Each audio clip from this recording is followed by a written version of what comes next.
Hello guys, नमस्कार, जोहर, आदाब, सत श्री अकाल। एग्जाम फाइटर नंबर 1 पर आप सभी का स्वागत है। और हर दिन की तरह आज भी हम लोग जेपीएससी जैट 2026 के नए क्लासेस में आप सभी का स्वागत करते हैं। और यहां पर अभी हम लोग पेपर 1 देख रहे हैं। और पेपर वन का यूनिट 8 हमारा क्या है? ICT, information and communication technology. तो आज बहुत ही कह सकते हैं पॉपुलर टॉपिक, जिससे हम सभी डेली लाइफ में गवर्नमेंट के साथ हर एक एक्टिविटी, हर एक योजना को देखते हैं, किस प्रकार हमारा गवर्नमेंट के वर्क में आईसीटी का रोल बढ़ते जा रहा है।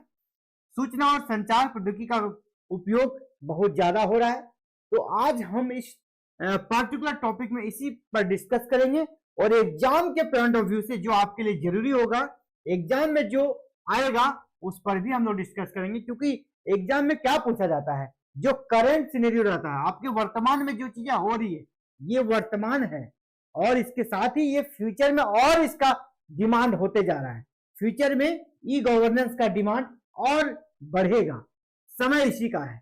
आज के क्लासेस में हम लोग समझेंगे आईसीटी एंड ई गवर्नेंस, दोनों का सबसे पहले थोड़ा हम लोग बेसिक समझेंगे। ई गवर्नेंस है क्या और आईसीटी आप समझ रहे हैं। स्टार्टिंग में हमने आईसीटी के बारे में आपको बताया है। तो दोनों का पहले हम लोग थोड़ा सा डिफिनेशन और बेसिक चीजों को समझेंगे। इसके बाद इसका क्या क्या उपयोग हो रहा है, सरकार की कौन कौन सी योजनाएं हैं, आगे का प्लानिंग क्या है, और एग्जाम के पॉइंट ऑफ व्यू से आपको यहाँ पर क्या कर लेना है। अब इस क्लासेस में एंट्री करेंगे। इसके पहले आप सभी को हम एक मैसेज देना चाहेंगे। क्यों? देखिए, 29 मार्च को अगर आपका एग्जाम होता है तो आपके पास समय बहुत कम है। अगर आप इधर उधर कहीं भटक रहे हैं ना, तो फिर वो आपको छोड़ना पड़ेगा। ठीक है, अगर कहीं आप भटक रहे हैं तो वो सब चीजों को बंद करना पड़ेगा। वो सब चीजों को आपको यहाँ पर बंद करना पड़ेगा। और आपको क्या करना होगा? अपने पर विश्वास रखते हुए आपको एग्जाम की तैयारी में जी जान तरीके से सही मार्गदर्शक के दिशा निर्देश में लग जाना होगा साथियों। तो कैसे आप सही मार्गदर्शक के साथ इसमें लगेंगे? तो ये आप देख सकते हैं, आपके लिए एग्जाम फाइटर नंबर 1 पे क्लासेस चल रही है। जेट पेपर 1 और पेपर 2 दोनों की क्लासेस हैं। अभी भी एडमिशन यहाँ पे स्टार्ट है। कुछ दिनों के बाद ये एडमिशन भी बंद हो जाएगा, यानी ये अपॉर्चुनिटी भी आपके लिए खत्म हो जाएगी। अभी ऑन है, अभी आप जुड़ सकते हैं। और आप यहाँ पे नीचे स्क्रॉल कर दो, देखिए कौन कौन सी क्लासेस चल रही है। अगर पेपर 1 के अलावे अगर पेपर 2 में आपका हिस्ट्री है तो उसके लिए भी क्लासेस चल रही है। अगर आपका सोशियोलॉजी है पेपर 2 में तो उसके लिए भी क्लासेस चल रही है। एडमिशन भी स्टार्ट है। और पेपर 1 क्या कोर्स है ना, बिल्कुल पेपर 1 में आपको 80 नंबर दिलाने वाला क्लास है। 80 प्लस जाएगा, नीचे नहीं जाएगा, अगर आप पूरे चीजों को फॉलो करते हैं ढंग से। बिल्कुल स्मार्ट तरीके से पढ़ाई, पेपर 1 पेपर 2 दोनों की। आप हमारे साथ अभी भी जुड़ सकते हैं। जुड़ने के लिए छोटा सा काम करना है, इस वीडियो के डिस्क्रिप्शन बॉक्स में हमारे एप्लीकेशन एग्जाम फाइटर नंबर 1 का लिंक है। उस लिंक को आपको डाउनलोड कर लेना है। लिंक आप डाउनलोड कर लीजिएगा। ठीक है, लिंक डाउनलोड कर लीजिएगा मोबाइल पे। इसके बाद क्या हो जाएगा, आपको स्टोर सेक्शन पे जाना है। स्टोर सेक्शन पे आप जाइएगा तो वहां पर आपको क्या होगा, सारे कोर्सेज दिखने लगेंगे। ये जितने भी कोर्सेज है वहां पर आपको शो होने लगेंगे। जिस भी कोर्सेज में आपको एडमिशन चाहिए आप एडमिशन ले सकते हैं और क्लासेस का लाभ ले सकते हैं। अगर आपको प्रीवियस वीडियो छूट गया है तो वो प्रीवियस वीडियो सारा अवेलेबल है। प्रीवियस पीडीएफ नोट्स भी अवेलेबल है। और आपके लिए बता दूं, बहुत जल्द यहाँ पर प्रैक्टिस सेट भी आने वाला है ना। तो डीएफ नोट्स के अलावा प्रैक्टिस सेट भी आपके लिए आने वाला है। 10 प्रैक्टिस सेट आपको मिलेगा। बिल्कुल एग्जाम के पहले एग्जाम वाला माहौल आपको बना देंगे, ताकि एग्जाम में जब जाइएगा निडर होकर एग्जाम देखिए आपको आ जाना है। और जेट में 6% ही रिजल्ट आएगा। मुकाबला टफ है। 18 सालों के बाद जेट आया है तो बहुत सारे उम्मीदवार हैं, बहुत सारे अभ्यर्थी हैं। आपको उसमें से अपना जगह अगर पक्का करना है तो बिल्कुल सही गाइडलाइन में सही तैयारी, टू दी पॉइंट तैयारी आपको करनी होगी। इसके लिए एग्जाम फाइटर नंबर 1 आपके साथ है। आप हमारे साथ आज ही जुड़े और देर नहीं करना। ऑलरेडी लेट हो चुका है। अगर जो नहीं जुड़े हैं, यहाँ सैकड़ों बच्चे पढ़ रहे हैं, है ना, यहाँ सैकड़ों बच्चे पढ़ रहे हैं। तो आप क्यों देरी कर रहे हैं? आप भी आइए और जुड़िए और तैयारी को धारदार बनाइए। रिजल्ट अपना 100% पक्का कीजिए। या कोई भी दिक्कत हो तो आप इस नंबर पे कॉल कर सकते हैं 7541840154। इस नंबर पे कॉल कीजिएगा, आपको सभी जानकारी यहाँ पर दी जाएगी। जो भी आपको जानकारी चाहिए, ऐप से जुड़ा हुआ, क्लासेस से जुड़ा हुआ, कोर्सेस से कि टाइमिंग के लेकर हर एक जानकारी आपको यहाँ पर मिल जाएगी। तो चलिए फिलहाल अभी हम लोग क्लासेस को स्टार्ट करते हैं। आज हमारा जो टॉपिक है उस टॉपिक पे चलते हैं। हमारा टॉपिक है आईसीटी एंड ई गवर्नेंस। आज हमारा ये टॉपिक है, इसी को हम लोग देखेंगे। चलिए हम लोग टॉपिक पे आ गए हैं। सबसे पहले देखिए दो टर्म यहाँ पे आईसीटी एंड गवर्नेंस, तो हमको समझना होगा दोनों का अलग अलग करके, दोनों का हमको क्या समझना होगा, बेसिक कॉन्सेप्ट समझना होगा। दोनों का हम लोग कॉन्सेप्ट को पहले समझेंगे, ठीक है, दोनों के कॉन्सेप्ट को हम लोग समझेंगे। तो चलिए स्टार्ट करते हैं हम लोग कॉन्सेप्ट। सबसे पहले गवर्नेंस का कॉन्सेप्ट समझेंगे। आखिर गवर्नेंस हम लोग किसको बोलते हैं, गवर्नेंस का मतलब क्या हुआ, गवर्नेंस का मतलब क्या है, क्या करती है सरकार, क्या करती है, गवर्नेंस किसको बोलते हैं, इसका मतलब हम इन 4 बिंदुओं में समाहित करके समझ सकते हैं। गवर्नेंस क्या है, पॉलिसी मेकिंग, नियम बनाती है, नियम बनाती है। डिसीजन इंप्लीमेंटेशन, जो डिसीजन लेती है, जो निर्णय लेती है या जो नियम बनाती है उसको लागू करवाती है। एडमिनिस्ट्रेशन, प्रशासन, लॉ एंड ऑर्डर को देखती है। और पब्लिक सर्विस डिलीवरी करती है, और पब्लिक के लिए जो भी जरूरी चीजें होती है, जो सर्विसेज उसे स्टार्ट करना होता है, उसको वो डिलीवर करती है, पब्लिक तक पहुंचाती है। यानी सरल भाषा में कह सकते हैं सरकार, सरल भाषा में हम लोग कह सकते हैं कि सरकार, सरल भाषा में कि सरकार कैसे योजना बनाती है, लागू करती है और जनता तक सेवाएं पहुंचाती है, यही है गवर्नेंस। यानी गवर्नेंस क्या हो गया कि सरकार कैसे योजना बनाती है, उसको कैसे लागू करती है और जनता तक अपनी सेवाओं को किस प्रकार पहुंचाती है, यही होता है गवर्नेंस। तो गवर्नेंस के प्रमुख जो एलिमेंट होते हैं, मुख्य तत्व होते हैं, उसमें क्या क्या चीजें होनी चाहिए, तभी हम इसको गुड गवर्नेंस बोलेंगे, या फिर बैड गवर्नेंस में वो उनका काउंट होगा। तो गवर्नेंस में क्या क्या चीजें होनी चाहिए, ठीक है, गवर्नेंस में क्या क्या चीजें होनी चाहिए उनको देखेंगे हम लोग। अच्छा गवर्नेंस हम लोग किसको मानेंगे, तो सबसे पहले ट्रांसपेरेंसी होनी चाहिए। गवर्नमेंट जो भी काम कर रही है वो ट्रांसपेरेंसी होना चाहिए, है ना, ताकि सबको पता चले सब कुछ क्लियर हो रहा है, साफ सुथरा हो। अकाउंटेबिलिटी होना चाहिए, उत्तरदायित्व होना चाहिए सरकार पर। सरकार अगर कोई निर्णय लेती है या कोई डिसीजन लेती है तो उत्तरदायित्व पूर्ण होना चाहिए। सरकार ने क्या क्या नोटबंदी किया, नोटबंदी किया तो सरकार का उत्तरदायित्व है कि पब्लिक को फिर दिक्कत नहीं हो। अगर पब्लिक को दिक्कत हो रहा हुआ मतलब सरकार वहां पे अच्छा गवर्नेंस नहीं दे पा रही है, सरकार फेल है। सरकार कोई भी योजना लॉन्च करे, मान लीजिए कि मनरेगा लॉन्च किया है, मनरेगा में ट्रांसपेरेंसी की कमी थी और उसमें ट्रांसपेरेंसी लाने का प्रयास किया गया है, यानी ट्रांसपेरेंसी है, और अगर ट्रांसपेरेंसी नहीं है जिसके चलते करप्शन बढ़ रहा है, तो फिर अकाउंटेबिलिटी सरकार के पास का मतलब नहीं है, सरकार अपना जिम्मेदारी नहीं ले रही है। सरकार को हर एक काम में जिम्मेदारी लेना पड़ता है, तो ये वो होता है गुड गवर्नेंस। पार्टिसिपेशन, जनता का पार्टिसिपेशन हो, अधिक से अधिक लोगों को पता चले योजनाओं के बारे में। रूल ऑफ लॉ हो, कानून का शासन हो, कानून के अनुसार सरकार चले। इफेक्टिवनेस हो, प्रभावशाली हो, उसी को हम लोग बोलते हैं गवर्नेंस। और गुड गवर्नेंस में ये अगर सारी चीजें हैं, तो ये सारी चीजें अगर शामिल है, ये सभी तत्व अगर शामिल है किसी सरकार में, तो वो गुड गवर्नेंस में आ जाएगी, गुड गवर्नेंस में आ जाएगी। यानी गुड गवर्नेंस हम लोग किसको कह सकते हैं, वो क्या होता है, इफेक्टिव होता है, ट्रांसपेरेंट होता है और अकाउंटेबल गवर्नेंस होता है। कोई भी काम हो रहा है तो सरकार उसका उत्तरदायित्व पूरी तरह ले रही है, भगवान भरोसे आपको नहीं छोड़ा जाएगा।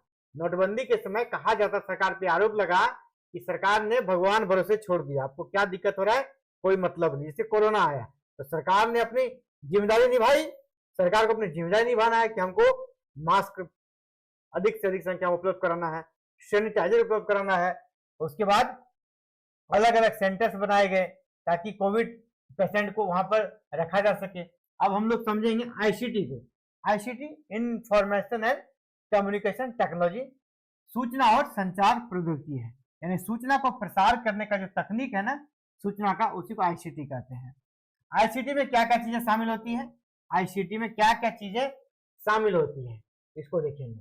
ठीक है, हार्डवेयर में आपका कंप्यूटर हो गया, मोबाइल हो गया।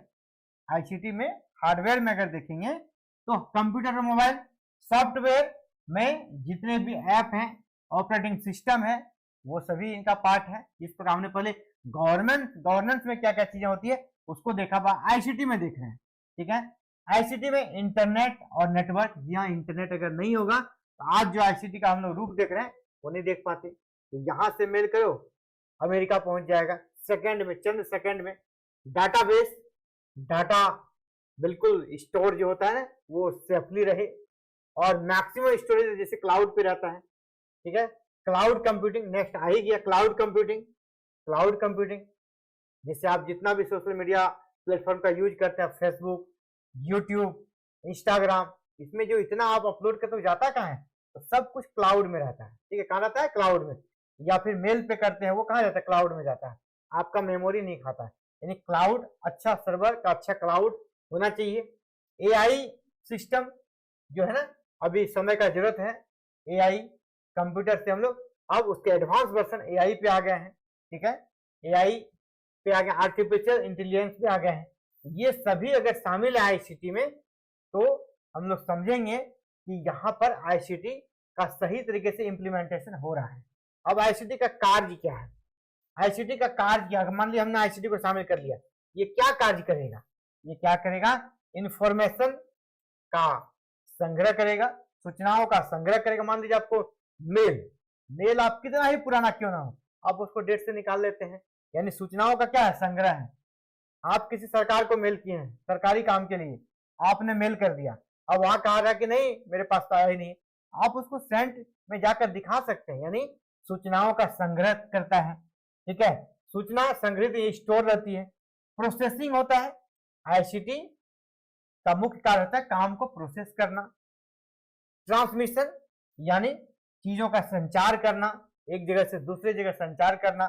यानी कुल मिलाकर हम लोग कह सकते हैं आईसीटी क्या करता है ना, आईसीटी इंफॉर्मेशन को, आखिर गवर्नेंस तो तभी अच्छा मानेंगे जब उसका इंफॉर्मेशन पब्लिक तक पहुंचे। और आईसीटी हमको क्या करता है? गवर्नमेंट का जो इंफॉर्मेशन है उसको तेजी से, स्पीड से, सुरक्षित और सुलभ बनाता है। जैसे मान लीजिए अगर आप भी डीबीटी आप जानते हैं, डायरेक्ट बेनिफिट ट्रांसफर जो हो रहा है, इसमें पहले क्या होता था? आपके नाम से पैसा आया सेंटर से, फिर वो स्टेट गवर्नमेंट के पास गया, स्टेट गवर्नमेंट फिर संबंधित अधिकारी के डिपार्टमेंट में देते हैं, फिर अधिकारी चेक साइन करते थे, तब आपके पास पैसा आता था, कैश या चेक के माध्यम से पैसा मिलता था। तो कितना जगह स्टॉपेज था, और इससे क्या होता था? करप्शन भी बढ़ता था। आपको जहां रुक गया फिर वहां जाके मिले, क्या बात है सर मेरा कर दीजिए। लेकिन अब क्या है, ये आईसीटी के कारण अगर आप बेनिफिशियरी है तो दिल्ली से अगर 2 रुपये आपके अकाउंट में आना है तो सीधे आ गया। अभी झारखंड में मैया समान योजना आ रहा है, तो कहीं कोई बैरियर्स है?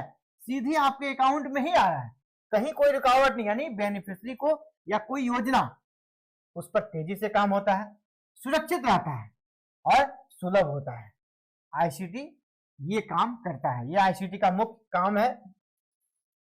अब देखिए गवर्नेंस में है ना, किस प्रकार आईसीटी का इंटीग्रेशन हुआ है, किस प्रकार आईसीटी शामिल हुई है, अब इसको समझेंगे। आईसीटी को गवर्नेंस में इंटीग्रेट किया जाता है तो इसे ई गवर्नेंस कहते हैं। अब कॉन्सेप्ट आ गया, ई गवर्नेंस किसको कहते हैं भाई? गवर्नेंस तो हमने समझ लिया और आईसीटी भी समझ लिया। गवर्नेंस क्या है, गवर्नेंस में क्या चीजें शामिल होती है वो हमने देखा, और आईसीटी क्या है, आईसीटी में क्या चीजें शामिल होती है वो भी हमने देखा। अब देख रहे हैं कि दोनों से जुड़ा हुआ जो तथ्य है जो आपके सिलेबस में, ई गवर्नेंस। आखिर ई गवर्नेंस क्या है? जब गवर्नेंस में आईसीटी घुस जाए, आईसीटी का मेल हो जाए, तो उसी को हम लोग कहते हैं ई गवर्नेंस। गवर्नेंस में आईसीटी का अधिक से अधिक प्रयोग, this is called e governance. E governance को हम लोग ऐसे कर सकते हैं, governance plus ICT plus citizen centric approach. ये नहीं कि आईसीटी का अगर इस्तेमाल भी कर रहे हैं तो वो सर्विस सिर्फ सरकार तक ही सीमित है, ये नहीं सरकार के विभिन्न विभागों तक ही सीमित है, उसको हम आईसीटी का यहाँ पर इंटीग्रेशन नहीं मानेंगे। गवर्नेंस में जनता तक वो सुलभ हो, जनता के लिए हो, तब हुआ वो ई गवर्नेंस। यानी गवर्नेंस में आईसीटी शामिल हो गई, और गवर्नेंस का जो अप्रोच रहेगा सिटीजन, नागरिक को ध्यान में रखकर, अगर वो काम करती है तो फिर वो ई गवर्नेंस है। यानी हम कह सकते हैं ई गवर्नेंस के मीनिंग को ऐसे समझ सकते हैं, गवर्नमेंट प्रोसेसेस डिसीजन मेकिंग और सर्विसेज डिलीवरी में डिजिटल टेक्नोलॉजी का सिस्टमेटिक यूज। यानी गवर्नेंस प्रोसेस में, गवर्नेंस जो भी काम करती है, प्रोसेस करती है किसी चीज को, उसके डिसीजन मेकिंग में और सर्विस डिलीवरी में, सेवा को पहुंचाने में डिजिटल टेक्नोलॉजी का अगर वो इस्तेमाल कर रहा है सिस्टमेटिक ढंग से, उसको हम लोग ई गवर्नेंस करेंगे। अगर कोई सरकार अपने डिसीजन मेकिंग और सर्विस डिलीवरी में डिजिटल तकनीक का इस्तेमाल करता है तो हम कहेंगे कैसा गवर्नेंस है, ई गवर्नेंस है। इसमें क्या क्या चीजें शामिल होती है, तो चलिए हम लोग अब इसको देखते हैं। इसमें जो जो चीजें शामिल होती है, ऑनलाइन सर्विसेज, जो सेवाएं होगी वो ऑनलाइन होगी। ठीक है, मान लीजिए आपको जाति निवासी बनाना है, कास्ट सर्टिफिकेट बनाना है, अभी आपको जाना पड़ता है ऑफिस? नहीं, आप कहीं भी प्रजा केंद्र या जो भी सेंटर से या खुद से अपने मोबाइल से, अपने कंप्यूटर से, घर से ही आप ऑनलाइन कर सकते हैं। यानी सर्विसेज ऑनलाइन हो गया। आप देख सकते हैं आपका वो अभी मूवमेंट होकर किस अधिकारी के पास है ना, आपका एसडीओ के पास है या बीडीओ के पास है या सीओ के पास है, वो आप ऑनलाइन देख सकते हैं। डिजिटल रिकॉर्ड, आपका रिकॉर्ड क्या है, डिजिटल। आपका अगर मान लीजिए आपने ऑनलाइन आवेदन किया है कहीं फॉर्म, किसी जेट का आपने फॉर्म भरा है, आपका एडमिट कार्ड कहां से आएगा, ऑनलाइन ही आएगा, आप आपके मेल पे आएगा। आपका वहां रिकॉर्ड डिजिटल रूप से सेव है। वहां भी ये नहीं कि कहीं से उसको प्रिंट आउट निकाल के हार्ड कॉपी रखा गया है, जेपीसी ने नहीं रखा है, वो सिस्टम में ही है और वहीं से फिर आपका एडमिट कार्ड भी आ जाएगा, स्क्रूटनी हो जाएगा। इलेक्ट्रॉनिक कम्युनिकेशन है और ऑटोमेटेड सिस्टम है, यहाँ ऑटोमेटेड सिस्टम है ना। यहाँ किसी कोई कुछ कर सकते इस प्रकार की चीजें, जैसे हमने सोसाइटी बनाया, ठीक है, हमने एक सोसाइटी अपना बनाया, सोसाइटी एनजीओ, तो उसमें क्या था ना कि इतने दिनों के बाद वो फिर अगला ट्रांसफर हो जाएगा अगले अधिकारी के पास, इतने दिनों के बाद फिर अगले अधिकारी के पास। ऑटोमेशन सिस्टम है, वो ऑटोमेटिक हो रहा है, आपको कुछ करना नहीं है। इस प्रकार की चीजें यहाँ पर दिखती है। अगर हम गवर्नेंस की बात करते हैं, तो अगर हम ई गवर्नेंस की बात करेंगे तो हमको सबसे पहले ट्रेडिशनल गवर्नेंस समझना होगा। ठीक है, ट्रेडिशनल गवर्नेंस क्या होता है, यानी जो परंपरागत सरकारें हैं, परंपरागत जो कार्य होता है, सालों से चलते आ रहा है ना। हमारे जो कह सकते हैं दादाजी लोग के जमाने में, या तो फिर फादर के जमाने, आज से सुनिए, आज से आप लगभग 15 साल पहले जाइए, 15 साल पहले जो सरकारें थी वहां पे क्या होता था, उसको हम लोग ट्रेडिशनल गवर्नमेंट मानेंगे, ट्रेडिशनल गवर्नेंस मानेंगे। उसमें पेपर बेस्ड सिस्टम था, हर चीज का लिखित चाहिए। ठीक है, हर चीज का लिखित चाहिए। मान लो डॉक्यूमेंट आप दिए, आपको एकदम उसका मोहर चाहिए लगा हुआ कि हमने दिया, रिसीव, फिर रिसीविंग को रखना होगा, नहीं फिर वहां अगर खो गया तो फिर गया। अभी वैसा सिस्टम है, हमने ऑनलाइन किया है, मेरे पास ऑनलाइन पर्ची है, उसका बस नंबर है, हमेशा दिख जाएगा। ठीक है, हमेशा दिख जाएगा। यानी पेपर बेस्ड सिस्टम था पहले। अभी डिले इन डिसीजन मेकिंग, हम ट्रेडिशनल गवर्नेंस की बात कर रहे हैं, पेपर बेस्ड सिस्टम था, हर एक चीज पेपर से होता था, डिले था डिसीजन मेकिंग में, करप्शन की संभावना बनी रहती थी, बिल्कुल करप्शन की संभावना बनी रहती थी। वहां पर आप उसको दिए, वो फाइल को क्या किए साहब, दबा दिए, नहीं मिल रहा है आपको, आप उनको थोड़ा गांधी जी दिखाइए, फिर आपका निकल जाता है। ठीक है, यहीं पर है। लेकिन अभी वो सिस्टम नहीं है ना, अभी तो उसको करना ही पड़ेगा। आप यहीं से देख रहे हैं, आपके पास फाइल पड़ा हुआ है, उससे सीनियर को आप कंप्लेन कर सकते हैं, वहां से फॉरवर्ड नहीं किया जा रहा है, यानी करप्शन कम होता है। लैक ऑफ ट्रांसपेरेंसी रहती है, इसमें लैक ऑफ ट्रांसपेरेंसी रहती है, दिख ही नहीं रहा है। आपने पेपर जमा किया, आपको बहुत जगह रिसीविंग नहीं दिया, आपको क्या ट्रांसपेरेंसी है, वो कह देगा हमको नहीं दिया है कोई डॉक्यूमेंट, तो आप क्या कीजिएगा। ऐसे बहुत सारे उदाहरण है। अगर आप देखते हो कहीं अगर कोई ऑफिस का जांच होता था, इसके पहले ही वहां आग लग जाता था, शॉर्ट सर्किट हो जाता था, यानी जानबूझकर आग लगा दिया जाता था। क्यों? क्योंकि ट्रांसपेरेंसी है नहीं, बस जो है सो पेपर है, अब पेपर नहीं है तो खत्म हो गया मामला, उस पर कुछ चल ही नहीं सकता है। पहले यहां तक कि सर्टिफिकेट्स में भी हेरा फेरी होता था, है ना। सर्टिफिकेट्स में भी अगर कोई पास या फेल वाला सिस्टम है, आप देखिएगा कि जाके बोर्ड में जाकर उसके मार्क्स को बढ़ा दिया जाता था, जहां जो मैनुअली होता था उसको सुधार लिया जाता था। फिजिकल प्रेजेंस यहाँ पर जरूरी होता था किसी काम के लिए। अभी आपको मान ली कोई ऑनलाइन मीटिंग में जुड़ सकते हैं, आप घर बैठे काम कर सकते हैं, है ना। वर्क टू होम अभी चल रहा है। इन्हीं समस्याओं के समाधान के लिए ई गवर्नेंस आया। ई गवर्नेंस का उद्देश्य क्या है ना, इसका ऑब्जेक्टिव क्या है, ऑब्जेक्टिव इसका अलग अलग पॉइंट वाइज हम लोग देखेंगे। इसके ऑब्जेक्टिव को सबसे पहले हम लोग ट्रांसपेरेंसी के दृष्टिकोण से देखेंगे। इसका पहला उद्देश्य क्या, ट्रांसपेरेंसी आए, काम में ट्रांसपेरेंसी आए, पारदर्शिता आए, हर कोई अपने काम को देख सके। इसका उदाहरण है आपका इंफॉर्मेशन पब्लिक डोमेन में रहता है आजकल, है ना। आपका इंफॉर्मेशन किसी सरकार या किसी भी चीज के लेकर अपना आवेदन किया है, जैसे मैंने एग्जाम्पल दिया जाति निवासी का, तो आपका पब्लिक डोमेन में अवेलेबल है इंफॉर्मेशन। आप उस वेबसाइट पे जाइए और वहां देखिए आपका क्या स्टेटस है, अपने स्टेटस को चेक कर सकते हैं। आपने अगर किसी लेटर को स्पीड पोस्ट किया है, आप उसको ट्रैक कर सकते हैं, पब्लिक डोमेन में उपलब्ध है हमारा अभी लेटर कहाँ तक गया है ना, किस पोस्ट ऑफिस में है।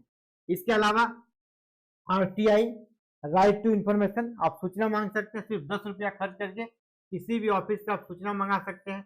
और RTI आप ऑनलाइन दर्ज करा सकते हैं। ऑनलाइन बहुत सारे पोर्टल है जहां पे आपको उससे भी जानकारी मिल जाती है। यानी ट्रांसपेरेंसी के दृष्टिकोण पहला इसको उद्देश्य में रखेंगे। इसका ऑब्जेक्टिव है कि काम में ट्रांसपेरेंसी आए, गवर्नमेंट के काम में ट्रांसपेरेंसी आए, पारदर्शिता आए, ये पहला उद्देश्य है। दूसरा उद्देश्य इफिशियंसी आए, यानी उसकी क्षमता जो है ना वो बढ़े। क्षमता कैसे बढ़ेगा, ज्यादा काम कैसे कर पाएगा, तो टाइम कम लगेगा, यहाँ पर कॉस्ट कम लगेगा। टाइम जब कम लगेगा तो एक दिन में ज्यादा काम होगा ना, तो टाइम के दृष्टिकोण से क्षमता में वृद्धि होगी। ऑटोमेशन से स्पीड बढ़ेगा, जब काम ऑटोमेटिक हो रहा है तो स्पीड तो बढ़ना ही है, यानी क्षमता में यहाँ पर वृद्धि होगी। अकाउंटेबिलिटी आती है, यानी सरकार को उत्तरदायित्व लेना पड़ता है। मान लीजिए आपने RTI लगा दिया और आपको पता है RTI का अलग अलग केसेस के लिए अलग अलग अधिकारी पर समय है, अब उसको 10 दिन में जवाब देना है। 10 दिन में RTI का जवाब उस अधिकारी को देना है। अगर वो नहीं दे रहा है तो उस पर फाइन लगता है, पता है ना, फाइन लगता है। यानी क्या होता है, सरकार को उत्तरदायी बनाता है। आप जिसको जवाब देने के लिए उत्तरदायी है उसको अधिकारी को जवाब देना पड़ेगा। जवाब उनको अगर नहीं देते हैं तो फिर उनपे फाइन लगेगा अलग से।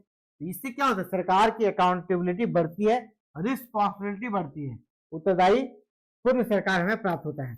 इसके बाद इसमें क्या, सिटीजन का पार्टिसिपेशन होता है, जनता की भागीदारी होता है, जनता की भागीदारी होती है इसमें, क्योंकि अब वहां पर इस प्रकार की चीजें रहती है बहुत सारी, जैसे भी बजट, अभी बजट पर ऑनलाइन फीडबैक मांगा गया, यानी सरकार में आपका सिटीजन जो वहां के नागरिक है उसकी भागीदारी होती है। मैया समान योजना पर भी हेमंत सरकार ऑनलाइन फीडबैक मंगाने का प्लान बना रही है। क्या इससे फायदा हो रहा है कि नहीं, ठीक है, लोग क्या सोचते हैं, आप अपना फीडबैक यहाँ पर दे सकते हैं। इसके बाद चलिए ई गवर्नेंस के प्रकार। आखिर ई गवर्नेंस कितने प्रकार के होते हैं, और सभी इंपॉर्टेंट हैं, सिर्फ एक प्रकार का नहीं चलेगा। पहला है G2C टाइप ई गवर्नेंस का, जिसका मतलब गवर्नमेंट टू सिटीजन, सरकार और नागरिक के बीच, ये होता है G2C। इसका मतलब क्या हुआ, जैसे हम लोग ऑनलाइन टैक्स फिलिंग करते हैं, सरकार को टैक्स देते हैं, ऑनलाइन कर देते हैं, ये ई गवर्नेंस का उदाहरण है। पासपोर्ट आधार हमें बनाना है, ये भी ऑनलाइन करते हैं, ये भी ऑनलाइन कर देते हैं। यानी ई गवर्नेंस किसके लिए, ये सिटीजन के लिए, आम आदमी के लिए। मिडिल मैन खत्म हो जाता है, फास्टर डिलीवरी होता है और ट्रस्ट इंक्रीज होता है। यानी इसमें क्या होता है, जब इस प्रकार की चीजें, जब नागरिक ही सिटीजन ही शामिल होती है तो वहां पर जो बीच में बिचौलिया होता था वो खत्म हो जाता है, काम फास्ट होता है और सरकार के प्रति लोगों का विश्वास बढ़ता है। दूसरा है टाइप में G2G यानी गवर्नमेंट टू गवर्नमेंट, यानी एक विभाग से दूसरे विभाग के बीच, है ना, एक सरकारी विभाग से दूसरा विभाग के बीच, ये डिजिटल फाइल मूवमेंट होता है। मान ली कोई फाइल को अगर एक विभाग से दूसरे विभाग में जाना है तो फाइल लेके कोई प्यून फिर दूसरा डिपार्टमेंट नहीं जाएगा, बल्कि वो डिजिटल रूप से ही मूव हो जाएगा। तो ये सबसे क्या होता है, समय बचता है। G2G यानी गवर्नमेंट टू गवर्नमेंट, एक सरकारी विभाग से दूसरा सरकारी विभाग के बीच जो डिजिटल वर्क होता है, इसको कहते हैं G2G। नेक्स्ट है G2B गवर्नमेंट टू बिजनेस यानी सरकार और व्यापार। अभी देखिए व्यापार के क्षेत्र में जीएसटी कैसे फिलिंग होता है, ऑनलाइन फिलिंग होता है।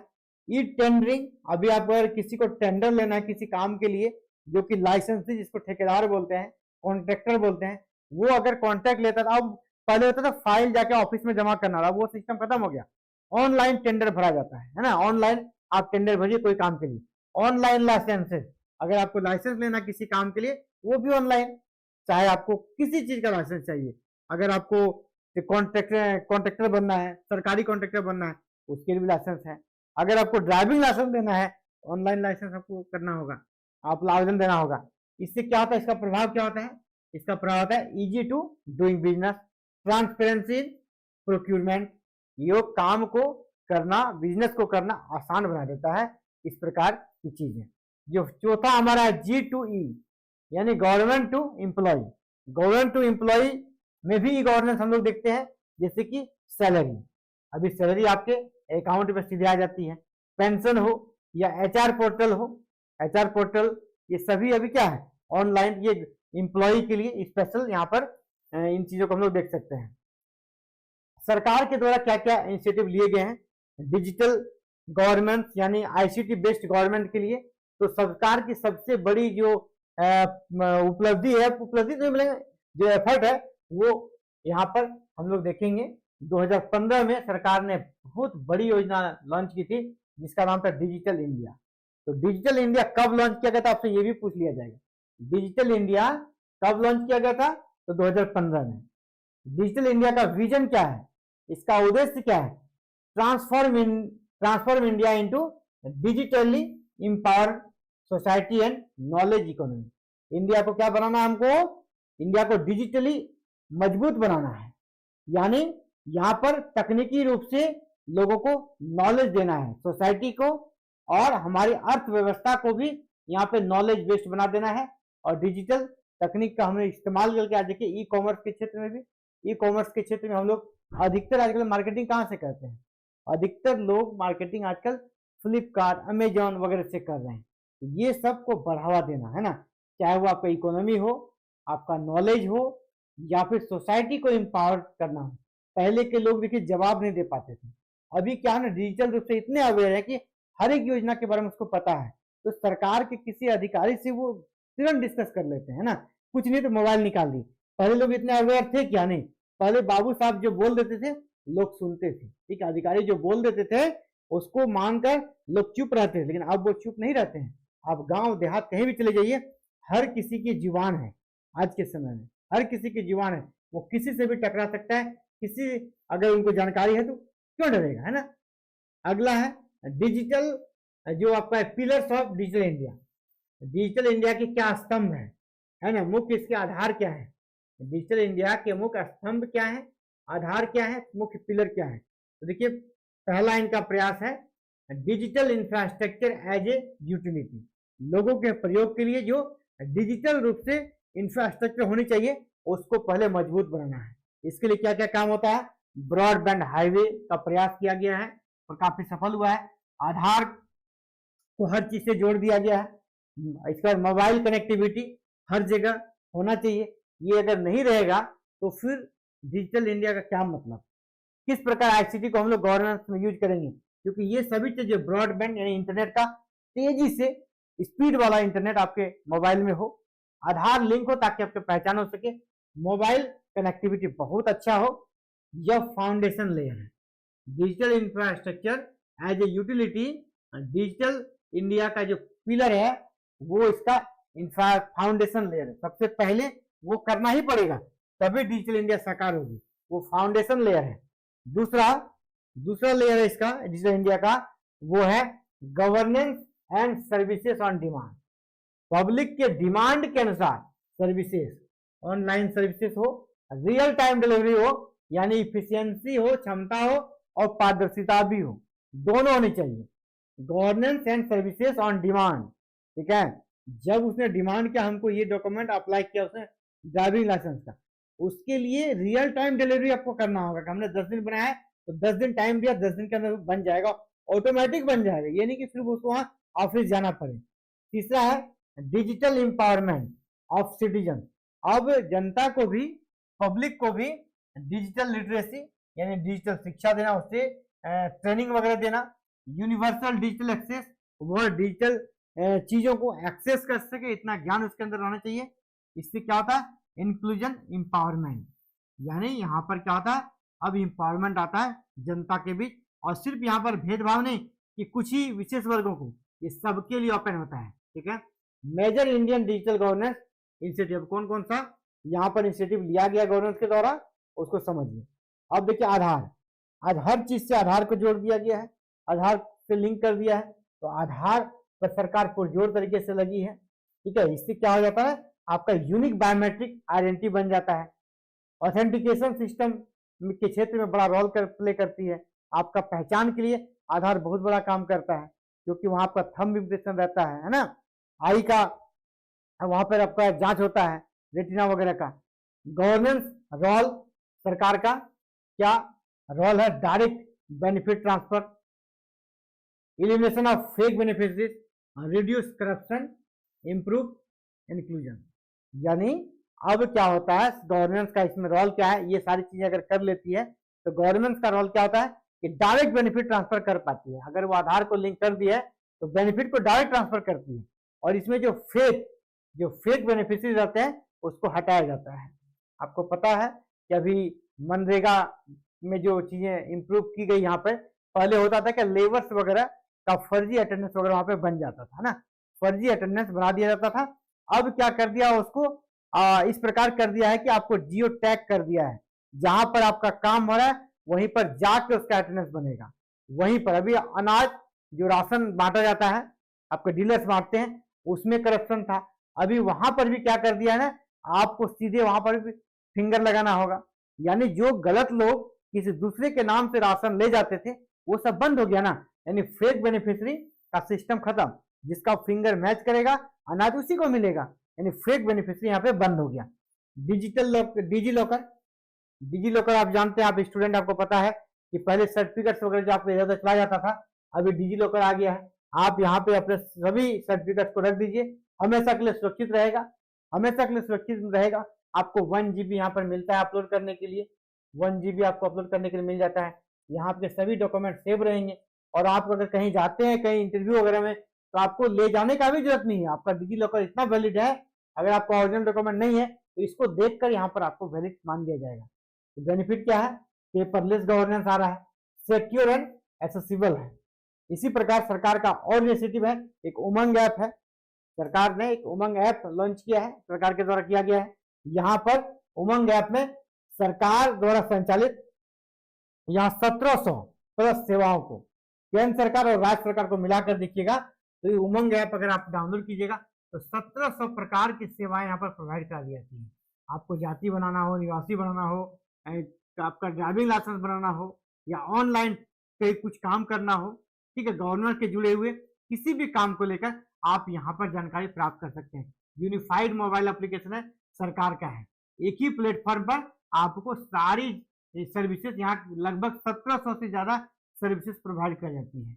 यानी एक प्रकार से कह सकते हैं सरकार का जो प्रयास है, सरकार प्रयास आईसीटी के क्षेत्र में अच्छा कर रही है। इसका इम्पैक्ट हो रहा है कि फास्ट तरीके से डिसीजन हो रहा है, रिड्यूस पेपर वर्क, अब पेपर वर्क में कमी हो रही है, ऑनलाइन फाइनेंशियल सिस्टम आ गया है, इनकम टैक्स ई फिलिंग हो रहा है, जीएसटी भी ई फिलिंग हो रहा है, डिजिटल पेमेंट हो रहा है, डिजिटल पेमेंट का बढ़ा है, और जब डिजिटल पेमेंट बढ़ा है इससे करप्शन भी रुका है।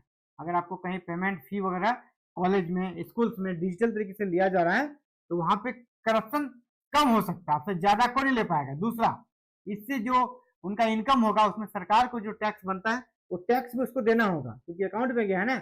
अब पहले ये सब कैश में करप्शन का एक बहुत बड़ा साधन था, हर कुछ कैश में। ICT and governance transformation impact, इसका इम्पैक्ट क्या क्या होता है, तो अलग अलग क्षेत्र में अलग अलग इम्पैक्ट। आईसीटी अगर गवर्नेंस में इंट्रोड्यूस होगा इसका क्या क्या प्रभाव होगा, क्या फायदा होगा, ठीक है। तो हम लोग एडमिनिस्ट्रेशन के क्षेत्र में देखते हैं, तो एडमिनिस्ट्रेशन क्या होता है, ऑटोमेशन हो जाता है, रियल टाइम मॉनिटरिंग होता है, स्वतः होता है, आपका काम जल्दी होता है और रियल टाइम सही टाइम पे हो जाता है। इकोनॉमिक इम्पैक्ट क्या होता है, आर्थिक रूप से क्या प्रभाव होता है, अगर आपका काम डिजिटल रूप से घर से ही हो जा रहा है, ये क्या होता है, आपका reduce transaction cost, digital economy, यानी अगर इको आर्थिक रूप से देखेंगे तो आप जो जाकर कोई काम कराते तो आपका कॉस्ट लगता ना, खर्च बढ़ता, वो खर्च आपका कम हो गया। सोशल इम्पैक्ट, सामाजिक रूप से भी देखेंगे तो समाज में यहाँ पर सभी वर्गों को समानता मिला है। अगर इस प्रकार की चीजें ऑनलाइन होती है तो ऑनलाइन कोई भी कर सकता है। जैसे ऑफिस में जो भेदभाव होता है ना, भेदभाव यहाँ पर नहीं हो पाता डिजिटल तरीके से।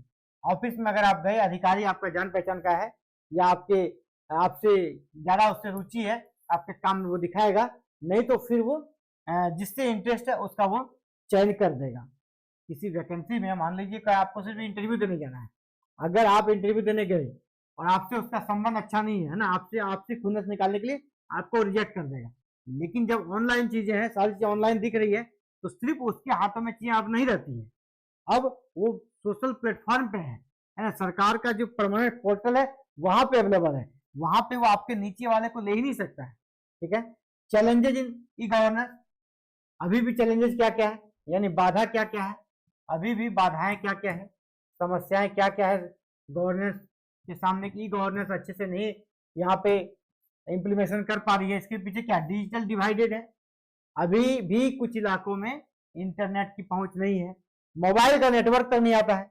साइबर सिक्योरिटी थ्रेट एक अलग है, साइबर सिक्योरिटी ऑनलाइन अगर चीजें करते हैं तो साइबर क्राइम का बहुत ज्यादा भी खतरा बढ़ा हुआ है।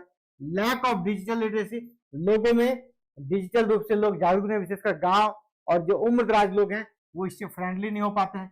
इंफ्रास्ट्रक्चर का गैप है, यानी अभी भी हर एक जगह ब्रॉडबैंड वगैरह गांव देहात में नहीं गया है और नेटवर्क का सही वहां पर कनेक्शन नहीं है। इसके कारण क्या होता है, ये अभी भी इसका जो बेसिक है वो इसका वीकनेस है। Future of e governance, future में क्या होगा, फ्यूचर में आप एआई बेस्ड आएगा और भी एडवांस होगा।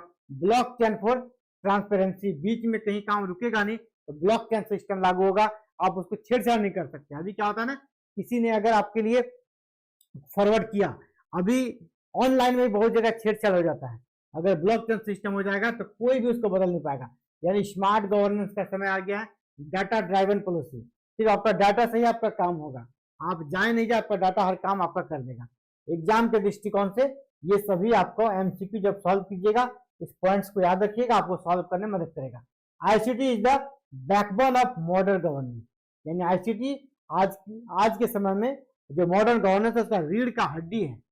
E governance promotes good governance, यानी अच्छा सरकार का जो प्रमोट करता है वही जो सरकार जितना ई गवर्नेंस का यूज करती है, आईसीटी का यूज करके काम करती है, वो गुड गवर्नेंस कहलाएगी। Digital India integrates ICT with public administration, digital India का प्रयास है कि आईसीटी को हम लोग जनता के पर जो शासन करेंगे, पब्लिक एडमिनिस्ट्रेशन करेंगे, पब्लिक पर जो रूल्स करेंगे, उसमें आईसीटी का ज्यादा से ज्यादा हम लोग इस्तेमाल करेंगे प्रशासन में, ताकि जनता की इसमें भागीदारी बढ़े। इससे ट्रांसपेरेंसी आती है एंड अकाउंटेबिलिटी और किक आउटकम। इसका जो दो फायदा है, जो मेन इसका प्रतिफल है, पहला तो गवर्नेंस में ट्रांसपेरेंसी आती है, दूसरा अकाउंटेबिलिटी बढ़ जाती है। तो ये आपका आईसीटी एंड गवर्नेंस से जुड़ा हुआ सेशन था।